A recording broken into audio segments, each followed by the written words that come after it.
Salut à tous, c'est Eddy. Alors aujourd'hui, bienvenue dans le module final, partie numéro 2.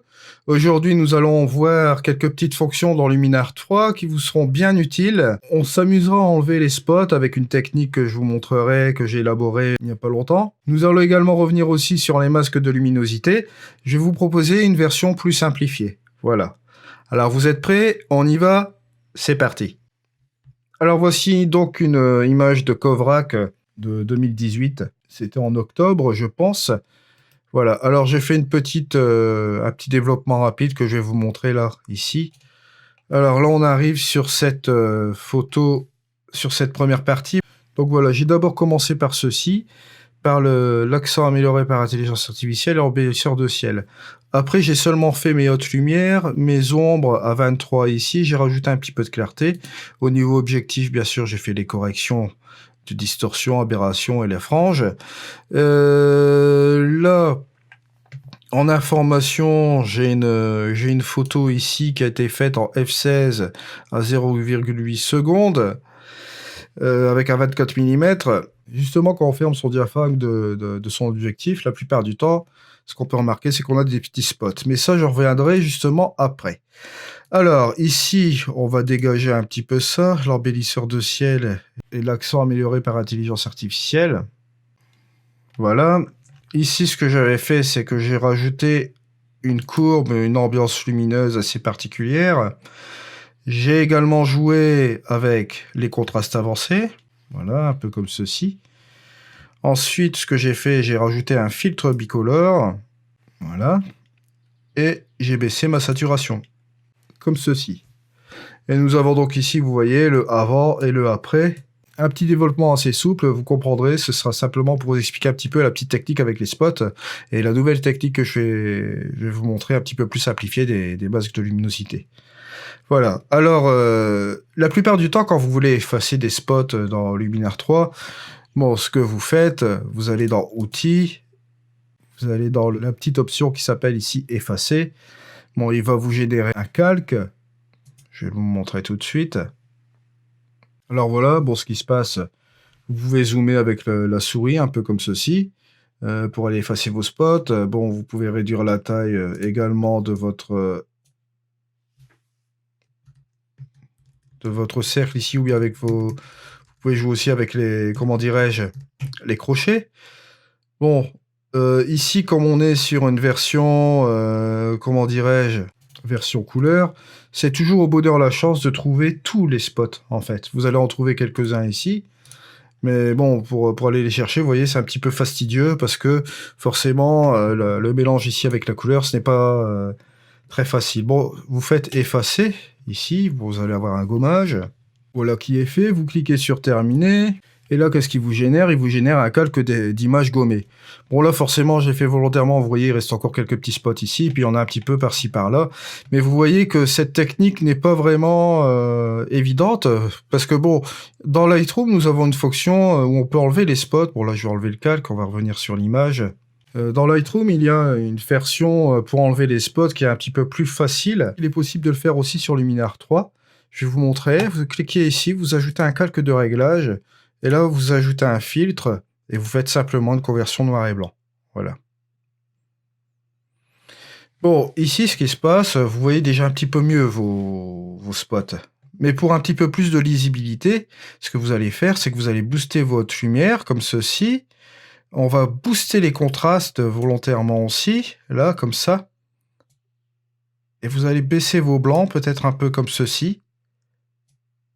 Et vos noirs un petit peu aussi comme ça, de telle sorte à avoir une meilleure visibilité ici au niveau de vos spots. La plupart du temps, bon, les spots se situent dans les zones, dans les hautes lumières, plus au niveau du ciel. Donc là, vous voyez ici déjà, c'est beaucoup plus facile pour repérer vos spots. Bon, alors la technique, la suivante, si vous vous amusez à faire un effacer ici, je vais vous le montrer. Voilà, vous arrivez sur ce calque de réglage, il est en noir et blanc. Bon, bien sûr, là, vous pouvez effacer vos spots. C'est beaucoup plus facile, vous pouvez le remarquer. Après, vous faites vous cliquez sur effacer, il va vous faire un gommage. Voilà, vous avez un aperçu, vous êtes content. Vous cliquez sur terminer, on aurait pu faire le reste. Je ne le fais pas volontairement, je vais vous expliquer pourquoi. Bon, voilà. On arrive ici, on se dit, bon, c'est très bien, je suis content, j'ai réussi à enlever ça, mais je voudrais enlever la conversion noir et blanc. Boum, je ne peux pas. Parce qu'en fait, ce qui se passe ici, c'est que la conversion noir et blanc, je l'ai faite sur le précédent calque, donc je ne peux pas l'enlever ici. Forcément. Donc alors, ce que je vais faire, c'est que je vais enlever ce calque-là, le calque d'espace gommé. Je reviens ici, et là, ce qu'on va faire, regardez, vous allez prendre tout simplement, c'est vraiment très simple. Voilà, on va aller tout en bas. Vous allez prendre l'exposition dans les utilitaires. Voilà. Vous prenez votre pinceau. Vous réglez à peu près, oui, voilà, on va dire ça comme ça. Vous prenez un spot ici, vous cliquez dessus, voilà, on est d'accord, et vous boostez l'exposition. Voilà. Et là, forcément, qu'est-ce qui se passe? Vous allez voir vraiment en blanc comme ça. Vous continuez, voilà, un peu comme ça. Là. Vous faites des repérages comme ça dans votre calque, vous voyez? Mais ici, rien ne vous empêche de baisser un peu votre exposition pour voir un peu mieux ce qui se passe dans ces endroits-là.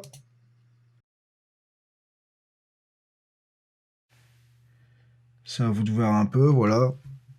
Et là, il est plus facile de faire une lisibilité comme ceci. Là, si j'enlève la conversion noir et blanc, vous le voyez, ce qui se passe ici. Vous avez la possibilité de l'enlever, voilà, comme ceci. Moi, j'enlève la conversion noir et blanc. Voilà, on laisse l'exposition. Et là, cette fois-ci, vous allez dans Outils. Mais là, cette fois-ci, on va utiliser le tampon de duplication. Voilà. Ah, j'ai oublié de sélectionner cette... comment dirais-je? Ce point ici. C'est pas bien grave, on peut le réparer là directement. Hein. Voilà. Alors ici, tout simple. Bon, là, par exemple, vous prenez la source qui est ici.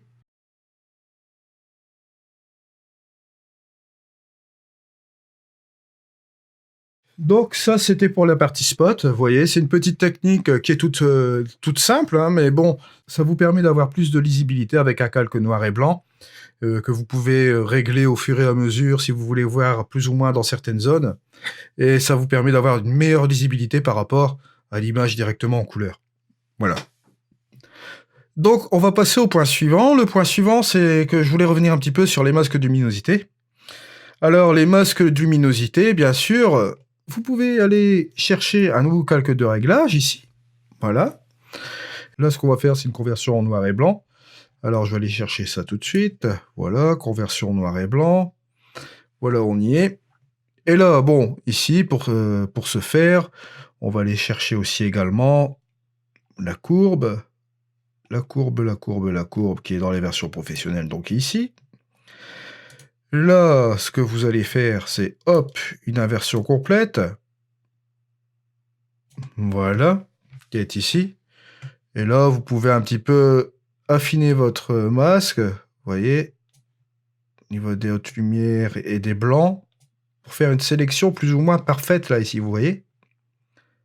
Même au niveau des noirs, là, vous revenez un petit peu par ici. Une petite clarté. Vous reprenez un petit peu plus de contraste, comme ça, au niveau des... Comment dirais-je? Au niveau des ombres, ça va plus affiner la sélection. Là, pareil, hein, on peut jouer un petit peu là-dessus, quoi, voilà. Vous affinez votre masque, c'est à vous de voir. Hein. Voilà, voilà notre sélection, on a fait notre masque. Ce que vous faites, vous allez forcément là, ici, vous cliquez sur luminosité, voilà, votre masque est fait. Vous ne faites pas attention à ceci. Une fois que le masque est fait là, vous enlevez directement votre courbe et votre conversion noir et blanc sur le calque même, vous voyez? Et là, le masque de luminosité est fait directement sur cette partie-là. Donc, à vous d'ajouter vos filtres. Bon, allez, là, comme on a été sélectionné sur cette partie-là, ce qu'on va faire, c'est vérifier notre petit masque. Hein. On va cliquer sur pinceau. Vous allez directement sur le petit œilleton. Vous voyez que la sélection, elle est pas mal. Elle est très bien comme ceci. Vous pouvez également l'affiner en prenant effacer. Vous pouvez effacer quelques éléments ici, par exemple. Mais là, on va le laisser tel quel. On va jouer sur notre luminosité comme ceci. Et ce que nous allons faire, Allez, peut-être... on va accentuer un petit peu les détails. Voilà, comme ceci. Et voir. Voilà. Mais uniquement sur cette partie-là, vous voyez. Avec une petite protection. Voilà. On va un petit peu baisser quand même pour pas exagérer. Et vous voyez, c'est magique. Là, ici, on va les regarder encore à nouveau dans notre masque. On va regarder un petit peu comme ceci. La sélection, comme vous pouvez le constater, là, vous avez quelques zones qui ne sont pas sélectionnées au niveau du masque. Pour la simple et bonne raison, ici, vous avez du blanc. Comme c'est un masque de luminosité, forcément, qu'est-ce qui est en train de se passer? Il a simplement sélectionné les ombres. Ce que j'aurais pu faire, c'est simplement l'inverser. Je vais vous montrer comment on fait cela. Regardez, vous inversez. Hop, il l'inverse. Mais ce qui se passe, il vous reste quand même des données ici. Il va vous sélectionner quand même la fenêtre parce qu'elle est blanche, vous voyez, et quelques petits trucs aux alentours parce que le masque n'a pas été assez, on va dire, affiné.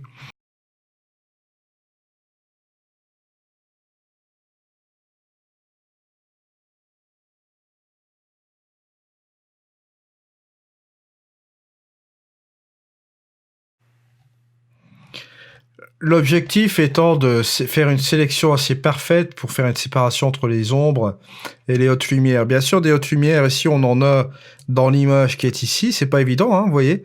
Vous avez les fenêtres qui sont là, tout ça. Ce que j'ai fait ici, c'est que j'ai utilisé forcément le filtre noir et blanc. J'ai utilisé une petite courbe aussi qui est là. Vous voyez, on peut encore descendre.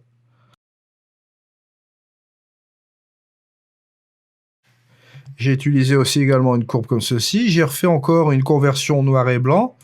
Et puis vous avez pu le constater comme ceci.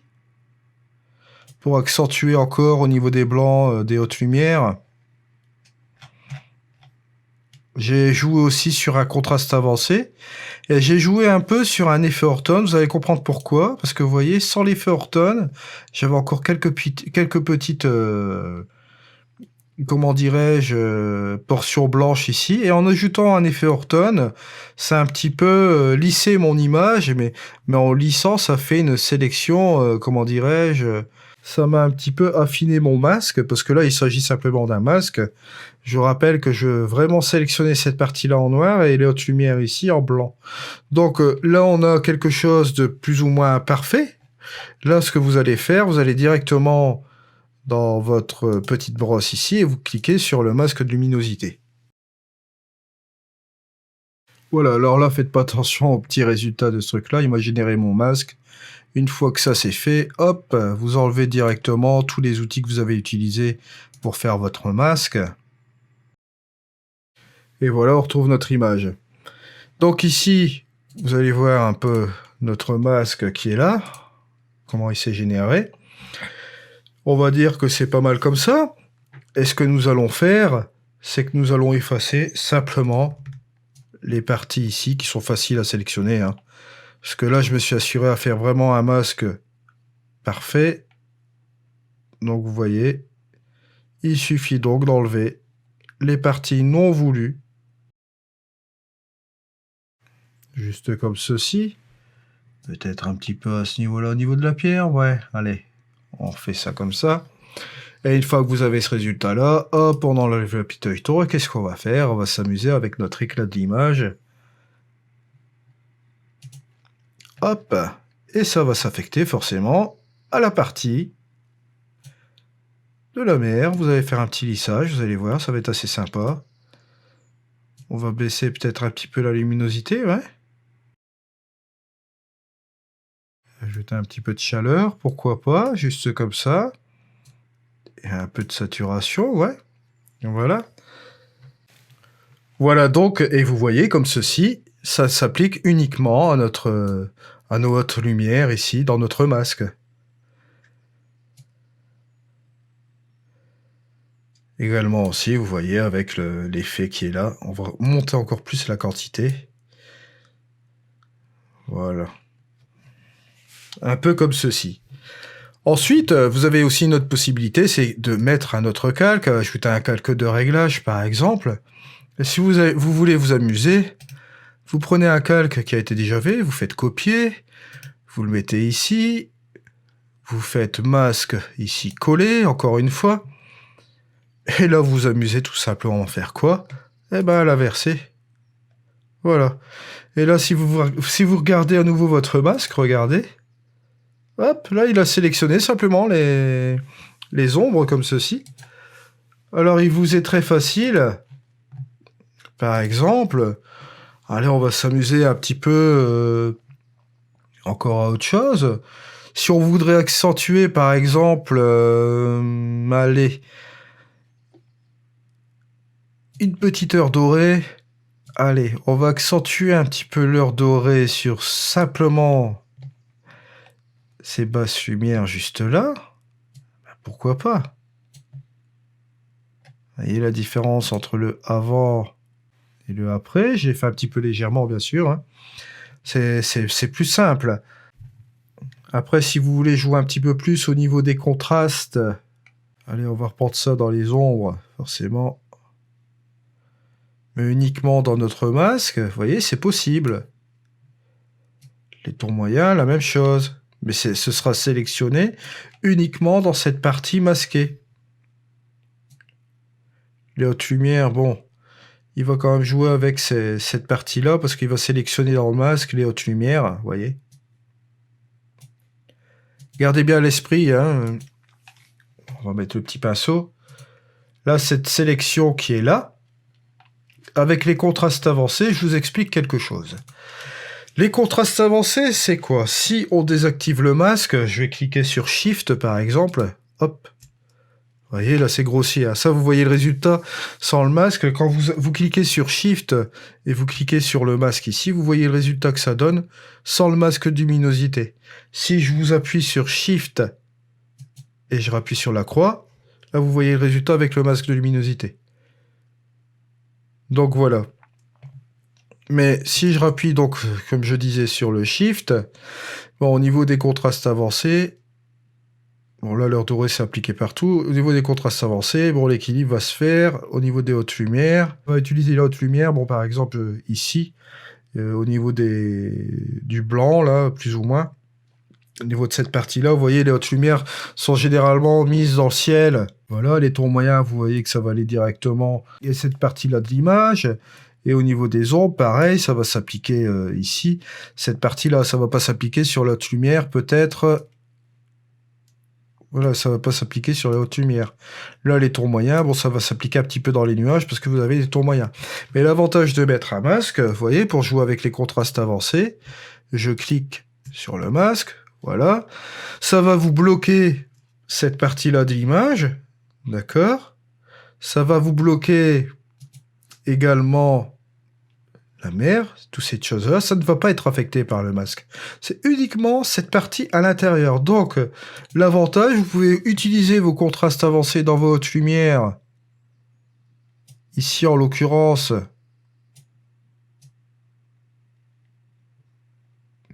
vos hautes lumières seront sélectionnées simplement au niveau des fenêtres. Et si on regarde bien le masque, vous voyez ici, au niveau des cailloux, là, vous voyez, ça va interagir seulement sur cette partie-là, mais pas le ciel. Vous voyez, le ciel ne sera pas, on n'interviendra pas sur le ciel. Donc c'est un avantage aussi, parce que le contraste avancé, c'est un filtre vraiment très intéressant, très sélectif, vous voyez. Et le fait de le mettre dans un masque comme ceci, ça vous fait une sélection dans une sélection. Regardez encore une fois, vous voyez, vous avez aussi dans ces peu de parties de haute lumière qui sont dans le masque, vous pouvez les sélectionner aussi. C'est très intéressant. Vous voyez ? Déjà à l'origine, ce filtre sans un masque est très bon au niveau de la sélection, mais vous pouvez l'affiner encore plus avec un masque de luminosité que vous avez aussi préalablement fait comme ceci. Voilà. Ça, c'est un petit peu la version plus élaborée, plus simplifiée au niveau des masques de luminosité. Bien sûr, on peut en faire plein. Si par exemple, on veut sélectionner simplement, allez, on va rajouter encore un nouveau calque. on veut faire encore d'autres réglages, allons-y franchement, on va faire donc une conversion noir et blanc. À nous d'affiner notre masque. Voilà. On peut jouer aussi également. Allez. Où il est? Avec notre courbe. On va inverser simplement, puis aller sélectionner au niveau des ombres. Pourquoi pas? Et là, par exemple, quand vous êtes satisfait, forcément, vous allez ici au petit pinceau principal. Vous faites un masque de luminosité. Voilà qui est fait. Une fois que votre masque de luminosité est fait, hop, vous enlevez vos outils qui sont là. Voilà. Et une fois que la sélection est faite, vous allez sélectionner, par exemple, une microstructure. Et là, cette fois-ci, vous allez affecter cette microstructure qui est là. Et vous voyez, elle sera faite de manière très très légère. Parce que si on regarde le masque, forcément, ici, vous voyez, c'est très léger. Ce qui vous permet de faire des réglages vraiment très fins. Voilà, maintenant vous pouvez rajouter encore un calque de réglage. Reprendre le calque qu'on avait utilisé pour le ciel. Vous faites ici un copier masque collé. Voilà comme ceci. Et ce qu'on aime bien faire, c'est utiliser un dégradé réglable. Mais là, hop.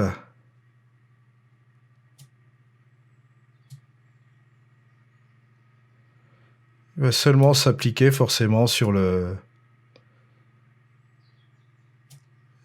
masque, vous voyez. Voilà. Et peut-être une petite touche de finalité, encore un nouveau calque de réglage. Vous pouvez reprendre encore ceci. Copier.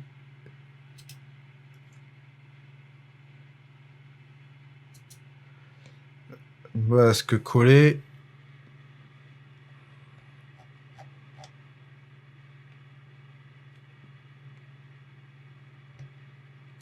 Et vous pouvez jouer sur un renforcement.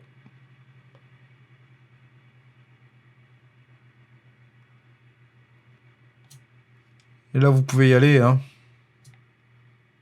Booster même le rayon. Et là, comme c'est un masque, ici, on va mettre un petit pinceau. Vous voyez, il va s'affecter simplement sur cette partie-là. Simplement sur le masque.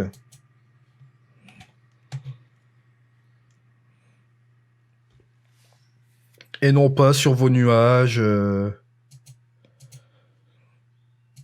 Et sur la partie de la flotte qui est ici, seulement sur une petite partie, ça vous rajoute de la netteté. Vous voyez la différence par rapport à l'original? C'est assez incroyable au niveau de la netteté qui a été mise justement seulement sur ce masque-là. Et vous pouvez également, si vous souhaitez avoir une ambiance un petit peu plus désaturée, vous prenez la désaturation et vous désaturez encore légèrement comme ceci. Juste là. Et on peut s'amuser aussi à baisser un peu l'exposition pour remettre un peu une ambiance comme ça. Voilà. Et là, vous avez une image par rapport à l'original qui est de ceci. Vous arrivez à cela. Voilà, c'était simplement un petit aperçu comme ça pour vous donner encore des petits trucs. Et on peut même s'amuser à recadrer l'image. Allez, pourquoi pas. Et voici donc notre image en 16/9. Maintenant, là ici dans le info, vous avez les exifs de votre appareil photo. Avec les ISO, l'ouverture et le temps. Avec l'exposition utilisée, puis la lance, puis c'est la balance des blancs et la mise au point. Et donc, ici, quand vous rentrez en mode édition, vous avez ce petit onglet ici, c'est-à-dire l'historique. L'historique, très très pratique, parce que si vous voulez retourner en arrière dans votre édition, vous voyez, il est toujours possible de le faire. Voilà, vous avez la photo originale et vous avez le point final qui est ici. Donc, vous voyez, vous pouvez par exemple revenir sur l'exposition, sur le filtre, sur la vibrance, toutes ces choses-là. Vous voyez, vous pouvez revenir en arrière et repartir complètement sur la fin si vous le souhaitez. Après, la même chose, vous pouvez remettre un calque de réglage et faire votre dernier ajustement. Ce que j'aime bien faire aussi, c'est prendre une courbe comme ça et faire une petite sélection. On va dire soit rajouter un peu de cyan, refroidir, ou toujours réchauffer un petit peu sur l'entièreté de l'image. Soyez vigilant quand vous jouez sur vos curseurs. Là, ici, on peut rajouter un peu de magenta comme ça. Bleuter aussi également. Juste là. Et c'est très bien comme ça. C'était dit sur la formation Luminar 3. Allez, au revoir.